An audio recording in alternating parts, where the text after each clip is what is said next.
ఉగాది తర్వాత శని సంచారంలో మార్పు వల్ల 12 రాసుల్లో 3 రాసుల వాళ్ళకి సంవత్సరం మొత్తం విశేషమైన రాజయోగం పట్టబోతోంది.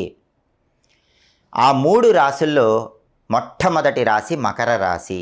దానికి కారణం ఏంటంటే 2025 సంవత్సరం మార్చి నెల 30వ తేదీ శని భగవానుడు కుంభరాశిలో నుంచి మీనరాశిలోకి ప్రవేశిస్తున్నాడు. మకర రాశి నుంచి లెక్కబెట్టినప్పుడు మకరం, కుంభం, మీనం.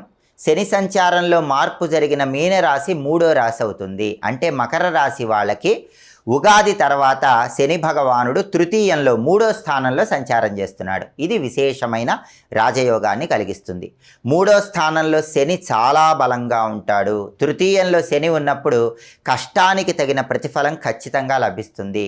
సోదరులతో ఉన్న గొడవలన్నీ తొలగిపోతాయి. ప్రాపర్టీస్ పరంగా విశేషమైన లాభం చేకూరుతుంది. అనుకున్న పనులు అనుకున్నట్లు మకర రాశి వాళ్ళు దిగ్విజయంగా